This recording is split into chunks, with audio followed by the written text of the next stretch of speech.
in the heart of the Roman Empire. A story of betrayal and revenge unfolded, not with the clash of swords, but with the silent, patient strike of a viper. This is the tale of Sejanus, the ambitious right-hand man of Emperor Tiberius, and the devastating vengeance he unknowingly provoked. Sejanus was more than just a soldier. He was a master manipulator. He rose through the ranks, becoming the commander of the Praetorian Guard and Tiberius's most trusted advisor. The emperor, growing old and weary of Rome's political games, retreated to his island paradise of Capri, leaving Sejanus as the de facto ruler of the empire. Power corrupted him absolutely. Saw the emperor's son, Drusus, as a rival and a threat. So Sejanus did the unthinkable. He seduced Drusus's wife, Livilla, and together they poisoned the heir to the throne. For years, Sejanus's crime remained a secret.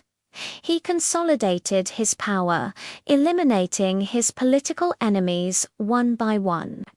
He even convinced Tiberius to approve his marriage to Livilla, a move that would have brought him directly into the imperial family. He was on the cusp of total victory, but he underestimated one person, Antonia Minor. She was Livilla's mother and the sister-in-law of the Emperor Tiberius, a respected and intelligent woman. She had watched Sejanus's rise with growing suspicion. Antonia was a master of the long game. She didn't act impulsively.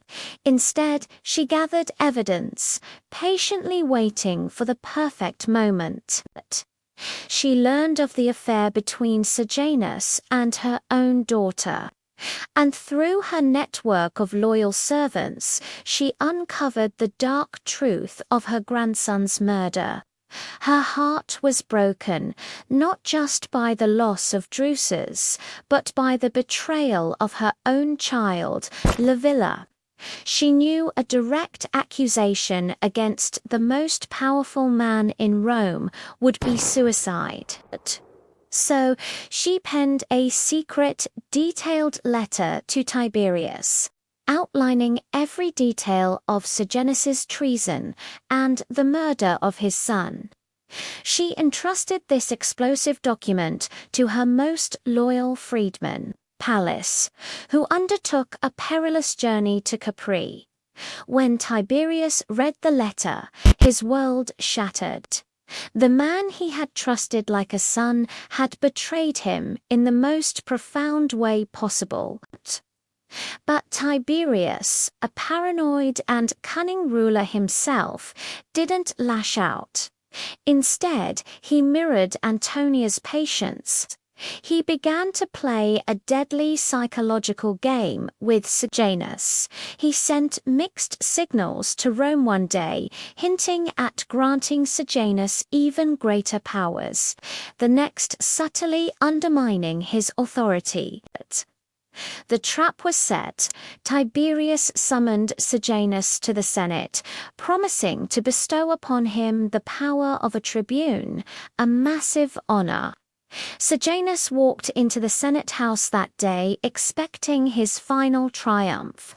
Instead, the emperor's letter was read aloud, not a letter of honor, but a letter of condemnation, exposing his every crime.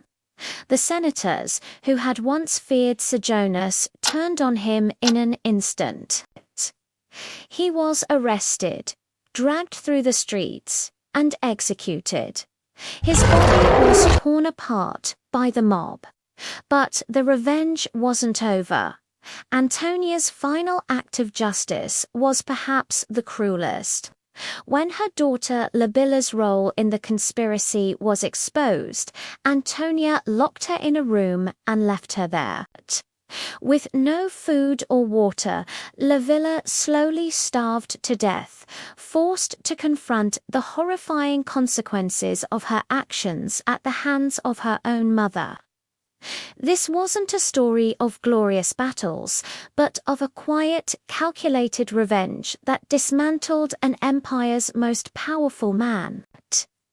It's a chilling lesson from history that the most devastating vengeance is often served cold, delivered not by an army, but by a whisper in the right ear. Thank you for watching. If you enjoy diving into the darker side of history, make sure to like and subscribe for more stories.